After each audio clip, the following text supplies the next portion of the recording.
friend, it's Pat Sloan here. So today there is no quilted witch. We'll do that next Thursday and one more Thursday this month. So there might only be 2 for this month. So I got a bunch of other things. So today it is go to an art museum day, which if you have an art museum close by, good for you. Go pop in, see what's new, see the new exhibits.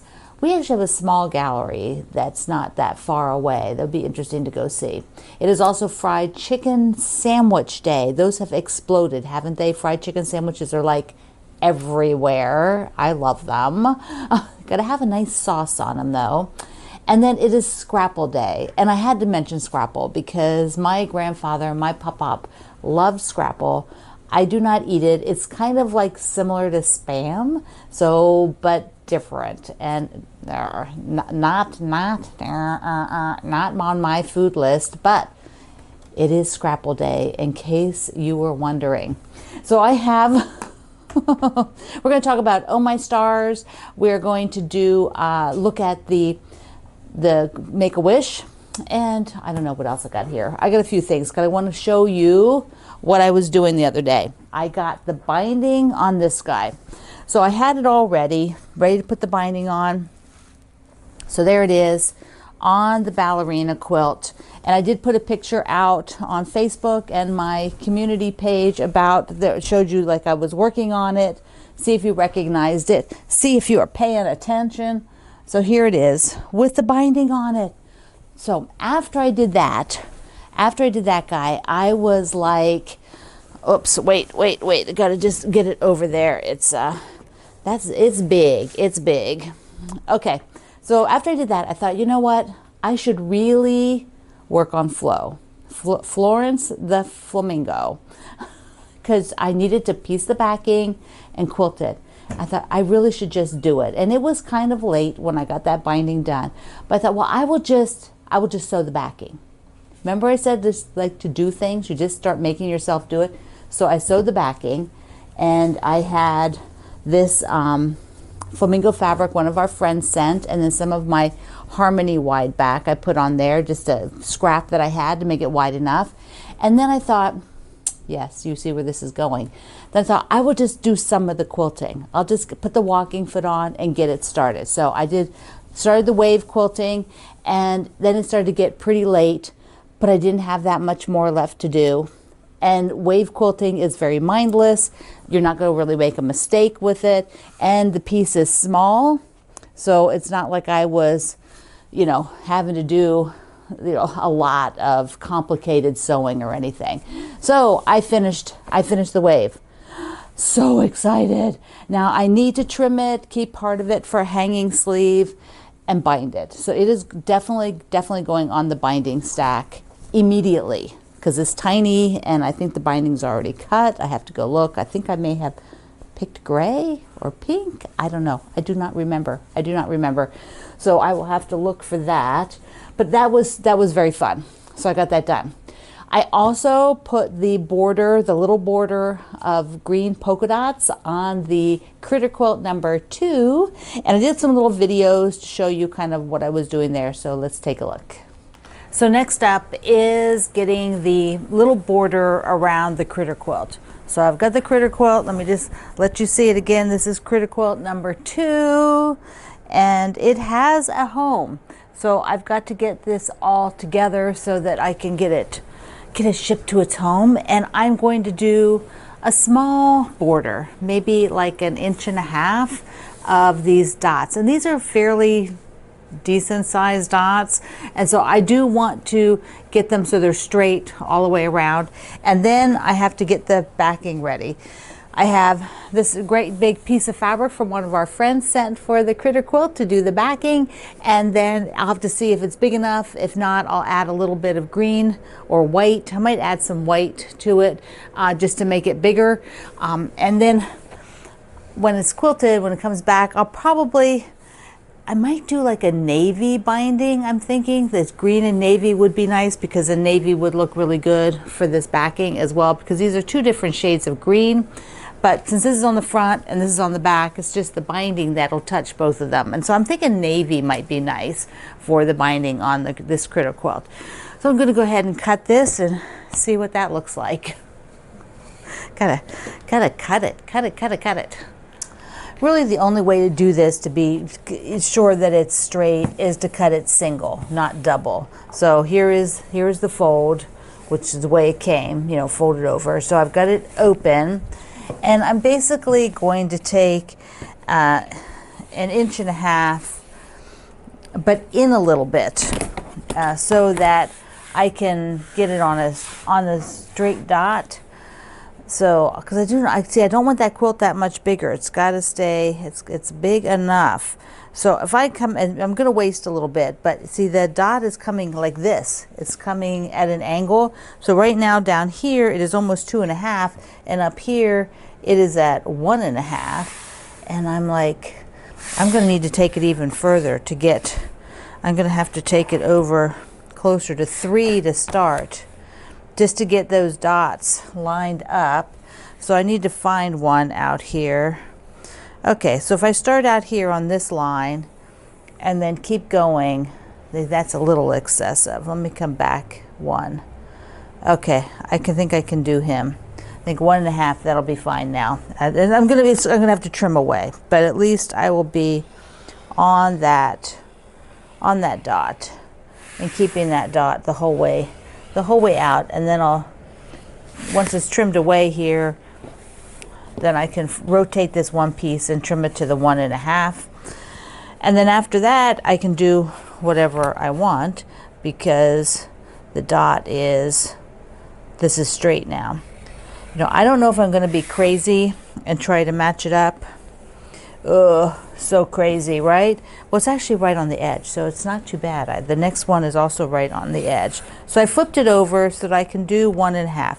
And 1.5 is not very big, but that's plenty for this quilt. Plenty. I cannot really have it that much bigger.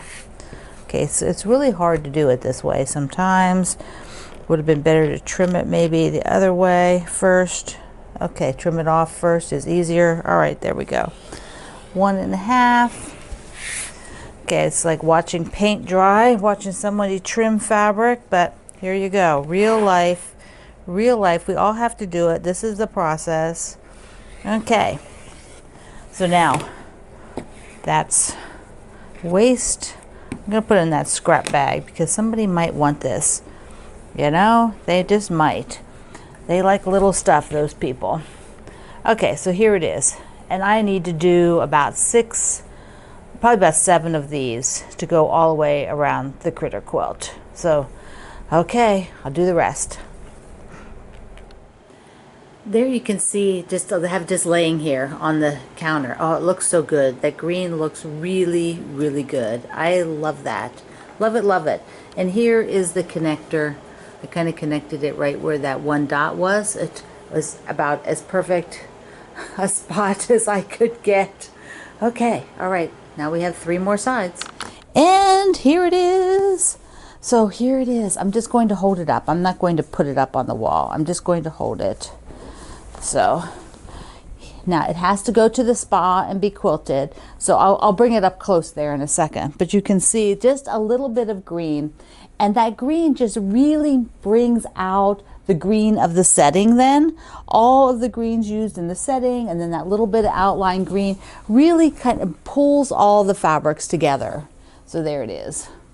There it is. Plus, we have the backing that one of our friends sent for this quilt. And there was enough of it to do the whole thing in this.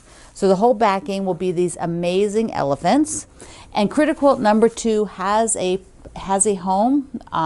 You know, like I said, I don't really tell you about it too much until it actually gets to the home, you know, like, because, you know, by the time it's quilted and sent, who knows, people could be change over and maybe it can't go there anymore. But if it's right now has a firm home, let me put this out on the clothesline and show it to you.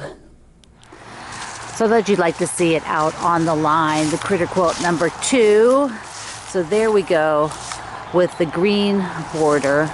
It's just really putting that same color. Like if you have a bunch of different blocks of the different colors in it, sashing of the same color, doesn't have to be the same fabric, but the same color, and then putting that border. If you put a wider border, it'll pop even more green, but you know, we can't make these too big because facilities need to hang them. So, you know, I would love to have put like a 3-inch border on here, but that would have made the quilt like 6 inches wider and taller, and that's just too big for a facility. But it still gives that feeling of it. And I will put a green binding of some sort. I don't know what I will do yet, but there you go. And it was ready now to go to the spa and be quilted. For Critter Quilt number 3, I will take a little break here. I'll probably start it in January.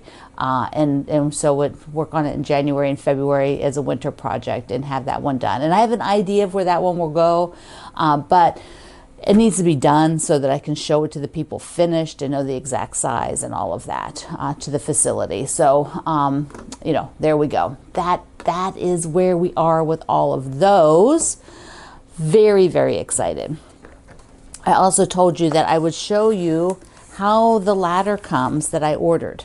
So this is the same ladder that I have in my living room. And so when you order it, it comes in this flat box. And I thought, well, I'll just open it. I got it started. I'll just open it. And it's metal, you know, mostly metal.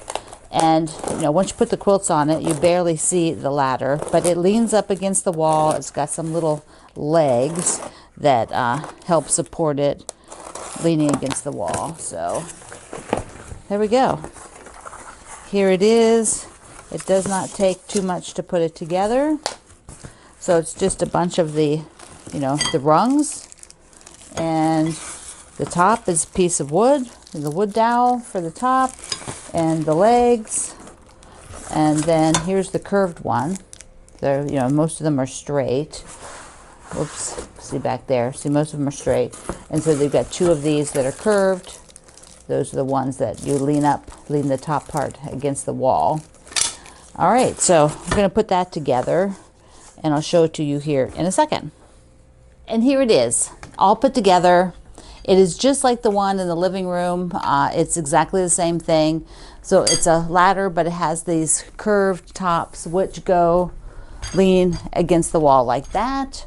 And then, let's see, quick. So you lean it against the wall, then you can fold your quilts and put them on there. So there we go. And they show it when you go to the link. You'll see they put like blankets, and they have people put like, you know, clothing on it, something like that. But it's great for quilts. It's not too tall, and it's very slender, very lightweight, super reasonable price for what it is. And I just love it. And I think it comes in black as well. So if black works for your decor better. So there you go. There you go. Now, I want to talk about Oh My Stars, because I have this fabric that I really want to make into an Oh My Stars. I just thought, you know, if I just keep waiting, it's not going to happen. So I'm just going to squeeze it in like we quilters do when we really should be doing other things. I'm going to make another quilt. But let me first show you 2 other Oh My Stars before we look at the fabric. This is one that I did with Christmas fabric maybe 3 years ago. It was a while ago, and it is my friend Christopher Thompson's fabric line, and I just love it so much. So I finally have it quilted and back, and I will be putting some binding on it. I may have to hunt around. I'm thinking maybe black and white stripe. What do you think? Black and white stripe? Because I don't think I had anything but the charm pack. Oh, I don't think I kept, I don't know what I had, but anyways. And the backing, anyways, the backing is a little Christmassy kind of print, not from the same line, but I just thought it was sweet for the back. So there is the Christmas one. And remember, I did the Oh My Stars with 1 charm pack and alternated those charm packs with a companion, you know, a fabric that works with it. And so here is that quilt again. This one I did for the Breast Cancer Awareness Month, and there you can see. So if you have 1 charm pack laying around and then enough fabric to cut another charm pack's worth of, you know, the alternating blocks, this is what you have. And I did a whole series when I was making this and showed you the whole process of going through here.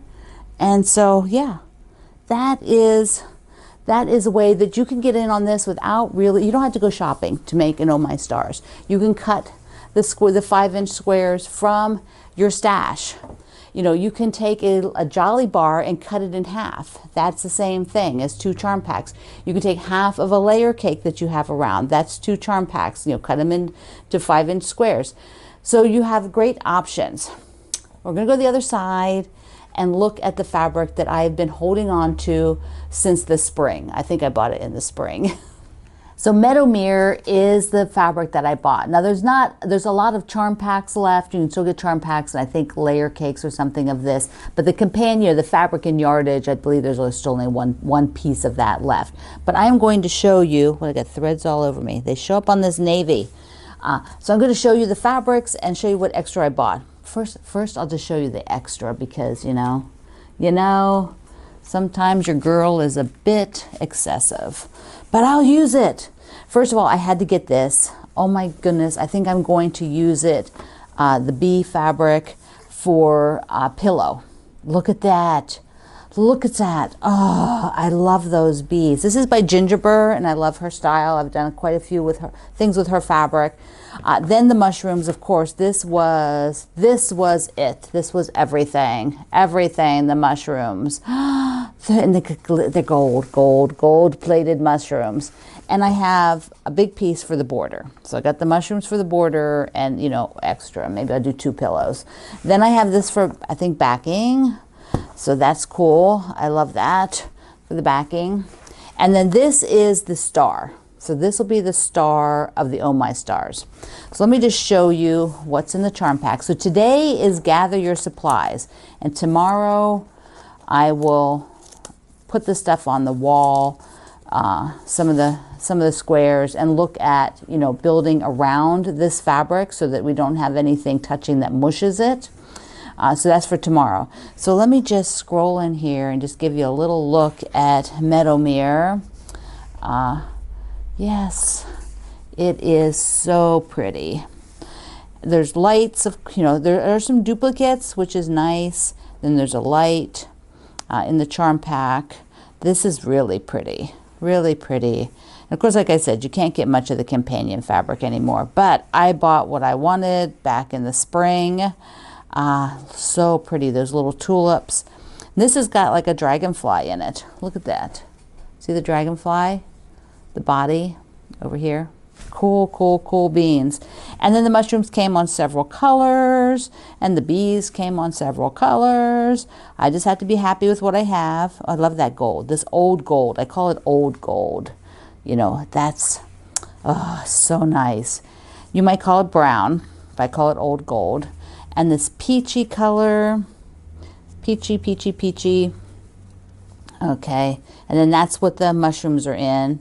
And there was peach with bees. I would have liked that, but I got the darker one. Then there's a little bit darker coral, which I think this is the fabric there's more of. So you could get that for your border if you wanted to pick up some charm packs. Oh, this is pretty. And so this is all kind of a cinnamon color, and that's what I have to make the stars. And then the bees that I got, a little bit darker, like several shades of that. Then the mushrooms on green, it's fabulous. That is fantastic. Green, green, green. Green, green, green. Whoops, there was dark green. Yeah, love that. Some more dark green. Dark green, dark green. So if you're like obsessing, you can get a charm pack.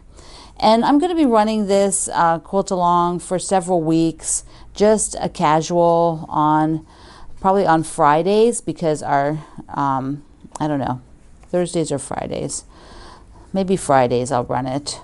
And so you can just sew along. You can get one ready if you want to have a gift. You can make this really quickly. There's the mushrooms on black. I didn't manage to get that one. That one was popular. And the bees, and the critters, the little bugs and things. So there you go. That is, now I'm going to save talking about the Moonbeams Make-A-Wish quilt. We'll do that tomorrow. Along with the chickenless chicken salad, which mine now has a chicken. We'll do those tomorrow. So before I wrap up, I was just looking out my kitchen window this morning, in early morning, thinking just the trees were this golden color and they just look so beautiful. So I wanted to show you that, and I've taken the camera outside. I'm not sure that you can tell how beautiful the gold is and the little pops of reds in the trees right now from my backyard, but I thought I'd come and show you. The oaks are even turning a little bit. This one tends to hang on for a super long time to its leaves, but out in the back there, out in the back, it is so beautiful. And I look out my kitchen window and this is what I see. Gorgeous, gorgeous, gorgeous. So thank you for being here. Thank you for joining me. I hope that you liked seeing the quilts that I sort of got moved forward or finished. I hope that inspires you, and send me some good vibes that I'll get the bindings on the Florence, the flamingo, and the Christmas quilt. Maybe I'll cut those now, just after I finish all the video stuff. Maybe, we'll see. So I love you. Mwah. Thank you for being here in the Sloan Zone. I will see you online.